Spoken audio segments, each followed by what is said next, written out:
Hi there, and welcome again to the Explaining History podcast. And today I want to talk about the really interesting book that I've picked up in the last couple of weeks, The Rise and Fall of the Neoliberal Order by Gary Gerstle. And this is looking at neoliberalism, particularly from an American perspective.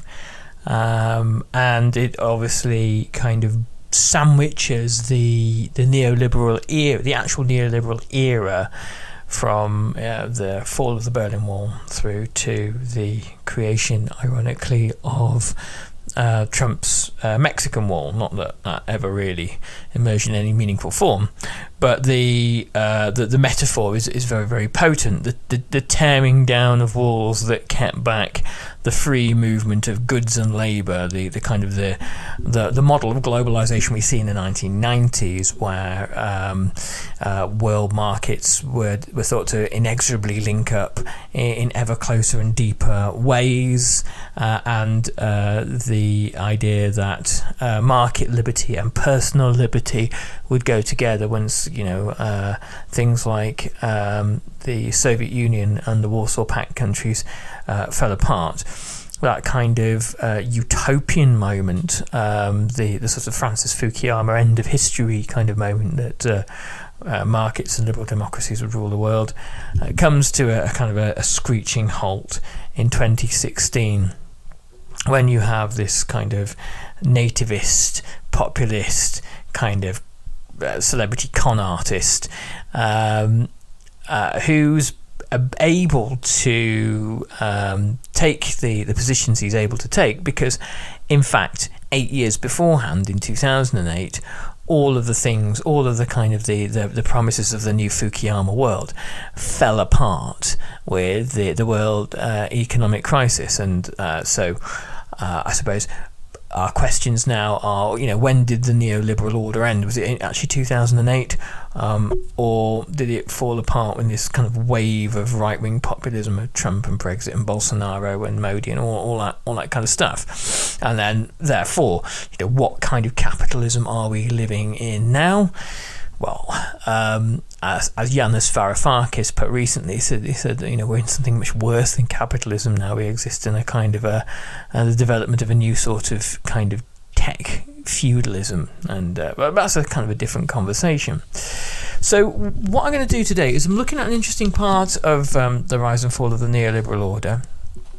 And it's the bit that always kind of fascinates me the most is the emergence of ideas and philosophies, and how fringe ideologies, and for most of the 20th century, from the 1930s onwards, when people like Friedrich von Hayek and Ludwig von Mises were talking about the idea of essentially creating a world where capital is kind of uninhibited, and the state draws back and allows markets to do their thing.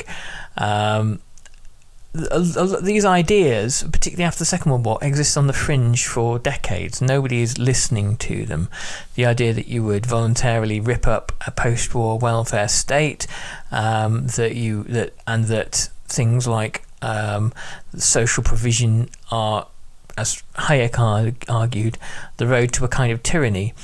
To most people around the world after the Second World War, this is an absurdity, and it takes really until the kind of the crises of the 1970s for neoliberalism to take root in kind of popular consciousness.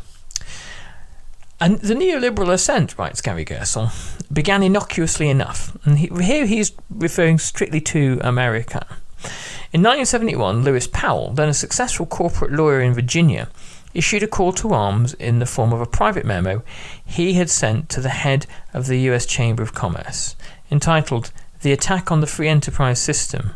The memo described as tyranny the comprehensive regulatory edifice that the New Deal order had built to manage capital, labour, finance, retirement, poverty and the environment. We in America already have moved very far indeed towards some aspects of state socialism, Powell lamented. The experience of the socialist and totalitarian states demonstrates, he he continued, that the contraction and denial of economic freedom is followed inevitably by governmental restrictions on other cherished rights. So there is this Hayekian sort of connection there, that the expansion of the state, the expansion of state provision, and therefore the growth in taxes, will inevitably lead to restrictions on personal freedom, lead to the necessity for some kind of totalitarian state, and in the fevered imaginations of people like Ayn Rand, will lead to kind of Gestapos and labour camps and all these other things, which of course the connection there is absurd, but the fact that it's articulated so regularly is the interesting point. The extent to which anybody outside the circles of the Mont Pelerin Society, which was the hub of neoliberal thought, seriously thought that a growing welfare state would lead to tyranny, personal tyranny, is debatable. There were plenty of people who had private wealth who didn't want it to be taxed, who resented taxation and liked to conflate taxation and social provision and the redistribution of wealth with some sort of either Stalinism or fascism. But for the most part, the neoliberalism seemed to appeal to people in different ways. The failure of the natural defenders of economic freedom in America, especially in the business community, to fight back upset Powell most of all.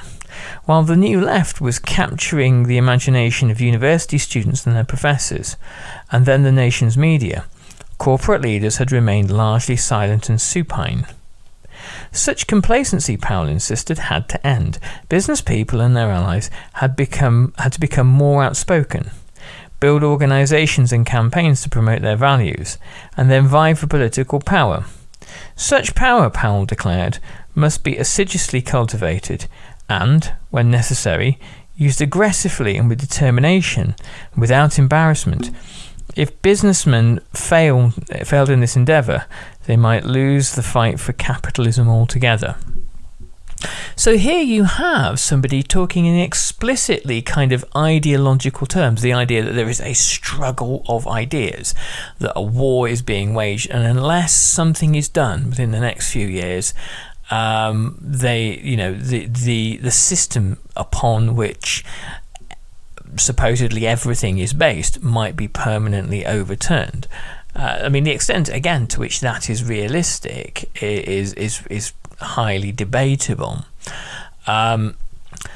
In David Edgerton's book, The Rise and Fall of the British Nation, he makes a really simple point about the shift to the right during the 1970s, and he essentially says a political and business class by the mid-1970s had enough, and they had decided that everything that had happened since the end of the Second World War had gone too far, and that the social democratic consensus established in 1945 must be overthrown.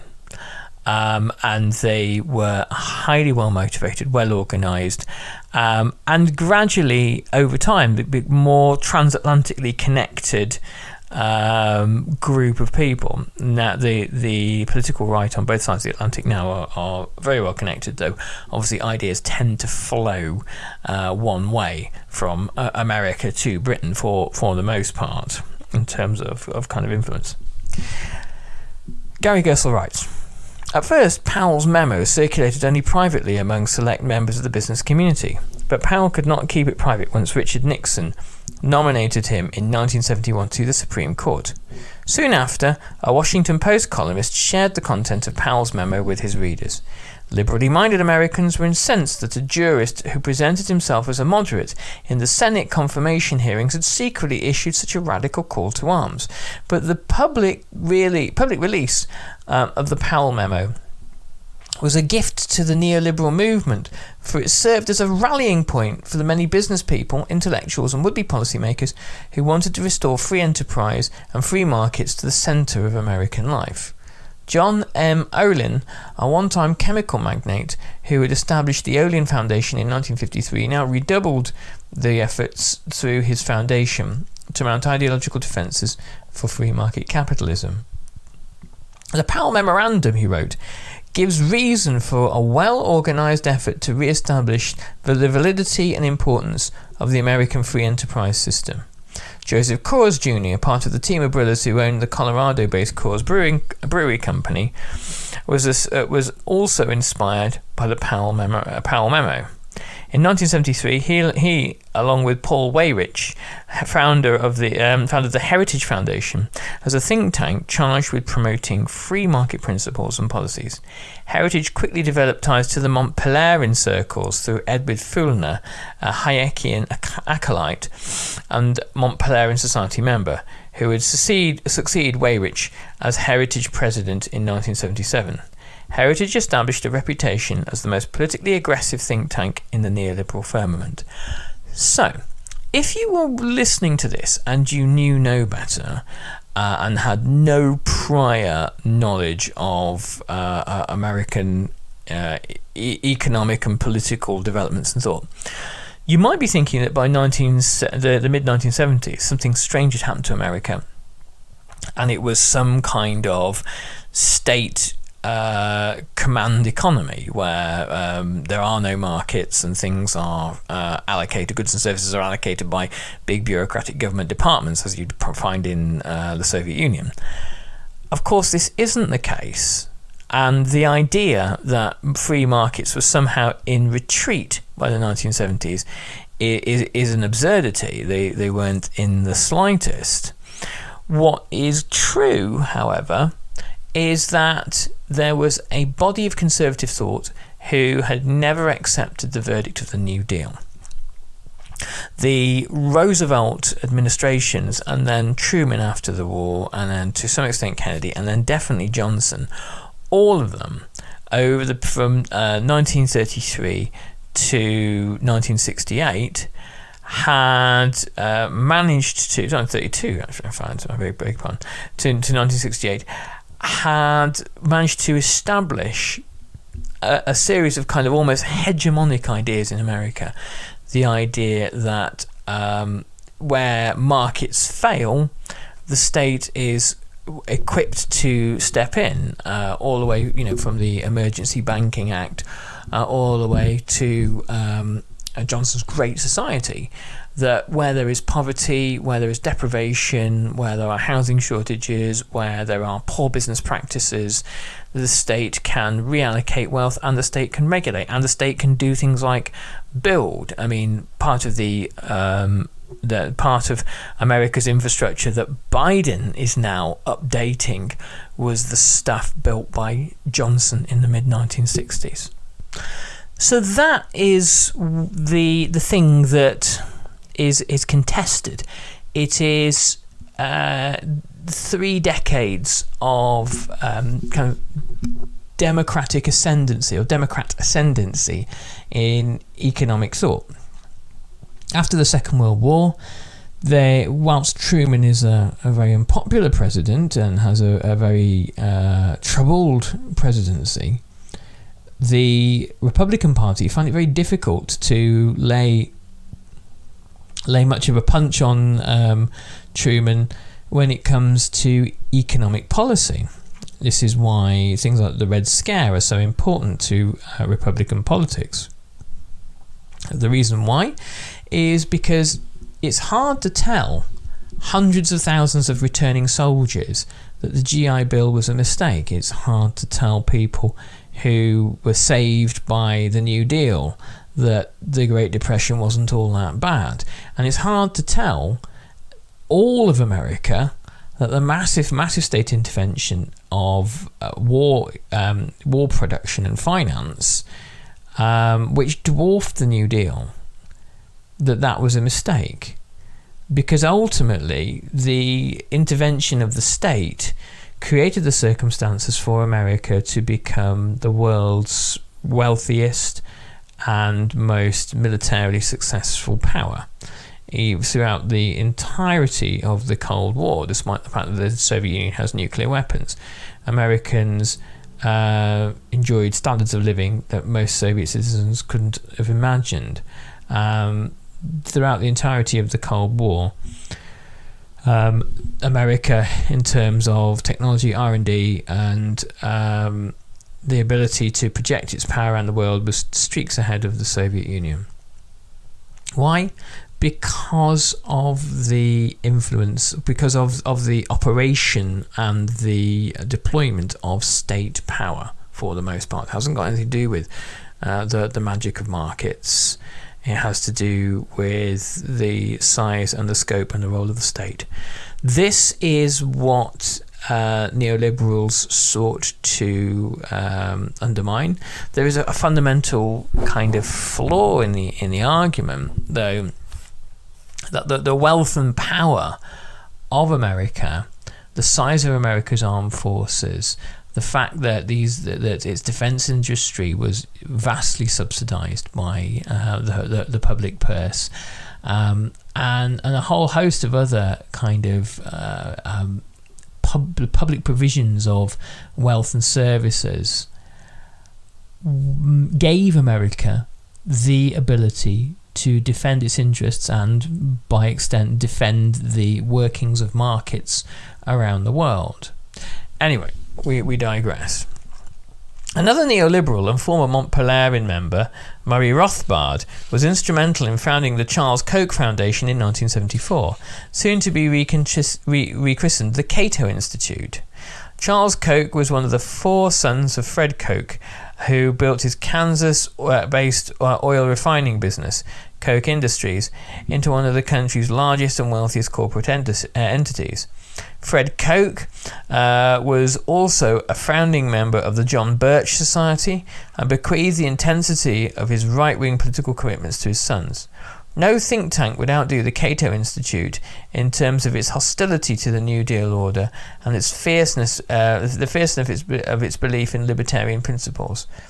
Yet another think tank, the Manhattan Institute, founded in 1977, began supporting the work of George Gilder, whose celebration of free market capitalism, wealth and poverty, became one of the Bibles of the Reagan administration and the emerging neoliberal order on its publication in 1981. Liberals and leftists were slow to recognise the size and coordinated nature of this counter-offensive, in part because it was taking shape outside the districts in which they lived and worked. These districts included universities and college towns surrounding them, Georgetown saloons, labour unions, institutions such as the Brookings and the Ford and Carnegie Foundations, newspapers such as the New York Times, and 3 television networks, ABC, CBS and NBC, that dominated national broadcast media. They constituted a kind of New Deal order establishment, now pushed to the left by radical student movements. Powell's memo had, in essence, instructed supporters of the free market system to bypass this policy media formation, thought to be contaminated by New Deal Keynesianism on the one hand, and New Left liberation on the other. The call to arms would build what journalist Sidney Blumenthal long ago identified as the counter-establishment. Think tanks that would rival the best universities as incubators of new ideas. Newspapers such as the newly free market fierce Wall Street Journal that would take on the New York Times. New forms of media such as direct mail techniques pioneered by Richard Vegary, and later talk radio and cable TV to counter the influence of the mainstream media, especially the 3 dominant television stations, seen as reflexively and dangerously liberal, and new forms of corporate political mobilisation, both to influence public policy and to raise money for pro-capitalist candidates. So, when you look at later on in the later 70s, the development of characters like Roger Ailes in the Nixon and Ford administrations, and his development, his creation in the 1990s of Fox News, it was based solely around the idea that the right needed its own media, and it needed its own media to shape its own kind of reality. a reality that initially preached the kind of the gospel of the free market, and that free markets were somehow associated not just with liberal democracy, but this more deeper American idea of liberty, of the freedom of the individual to make their own destiny, and that kind of rugged individualism sort of stuff that goes all the way back to probably kind of the mid-19th century. Obviously Fox News metastasized into this kind of far-right conspiracy theory sort of network of lies, and did that long before Trump came along. But it comes back to this moment in the 1970s where there were people on the conservative right who believed that this kind of that they were waging this kind of war of resistance to not just the high tax and spend policies of the government, but more a broadly kind of war for the independence of private capital itself and private wealth itself, but also for the pursuance of kind of wider, more reactionary sort of ideas, the sort of ideas that kind of were the products of people like William F. Buckley and stuff like that. The idea that democracy itself is a very dangerous thing because democracy will put white people and black people and other ethnic minorities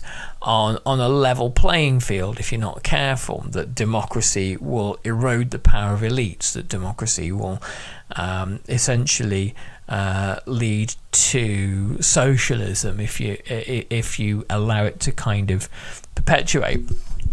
It's interesting. There was a point that kind of Hitler made in Mein Kampf. He said, you get democracy inevitably leads to Marxism, I think was his point. Not to suggest that at this stage that the kind of the American conservative right was anything associated with fascism at all. It kind of certainly is now. But the Business Roundtable represented one form of corporate mobilisation. Founded in 1972, writes Gary Gersel, it was meant to encourage the nation's largest and most respected corporations to develop a common political voice and to intervene in policy matters of urgent concern. In 1978, the Business Roundtable played a major role in defeating a labour law designed to strengthen unions in their organising campaigns. The defeat came as a shock to organised labour, which thought it had the advantage in Congress. The labour movement had yet to take full measure of the Business Roundtable or the intensifying anti-labour corporate coalition readying itself for battle. Corporate political action committees constituted a second new form of business mobilisation. Campaign finance law changes in the 1970s have made it possible for individual corporations to ask their employees to contribute to a company's PAC, with decisions about which policies and political campaigns to support left in the hands of firm owners and executives. This rule change dramatically increased the potential for corporate influence, as the ceiling on the size of PAC contributions permitted by law was much higher than the amount a single wealthy individual could donate to a candidate. Justin Dart, owner of Dart Industries, a nationwide chain of drugstores based in Southern California, grasped the financial punch that corporate PACs could deliver. He undertook a campaign that propelled almost 750 PACs into existence in less than 5 years, from 1974 to 78, nearly a tenfold increase. For 40 years, Dart had detested FDR and his enduring influence on American politics. Most of Dart's efforts since the 1930s to rid America of the New Deal order, however, had failed. But in Ronald Reagan, he thought he had found a man who might succeed in doing so. Dart raised large amounts of money for Reagan's 2 gubernatorial victories in California, earning him a seat at Reagan's kitchen cabinet table. In the 1970s, he redoubled his efforts to get the man into the White House.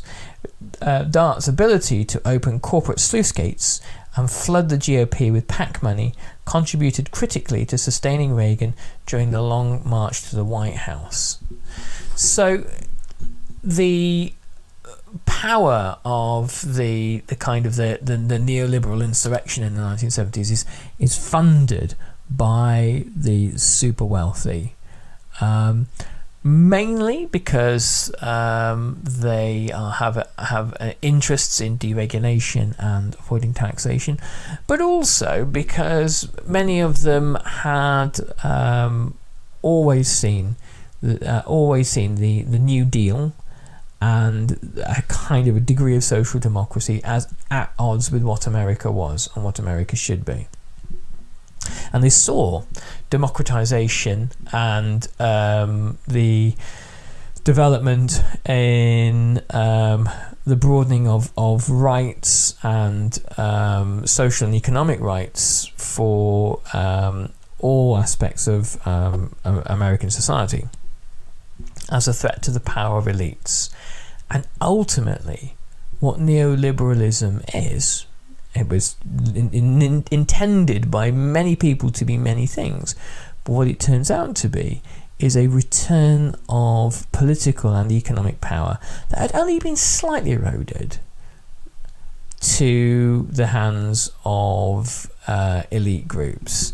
It's important not to overstate the achievements of social democracy, because even by the mid to late 1960s in America, in Great Britain, and in a number of other countries where there had been post-war progressive change, the position of economic, social, political, cultural and media elite groups is pretty unchanged. The challenges to economic and racial hierarchies are, for the most part, seen off without too many concessions, particularly in America. The gains of the civil rights struggle in some ways shouldn't be overestimated. So these weren't elites in peril. There was no question that they were going to suffer any kind of fate that their more unfortunate contemporaries in Russia or China or other places had endured, but they resented the idea that they would share political power with trade unions, with minority groups, with women's political groups for equality, or anything like that. This was a counter-revolution, as you see from time to time, and it was a stunningly successful one, and one which we live in still in the aftershocks of. There are, despite the fact that we live in a different political order and the economic realities of neoliberalism have collapsed, we still hear the kind of like the garbled kind of noises of this prior era, particularly in right-wing American politics now.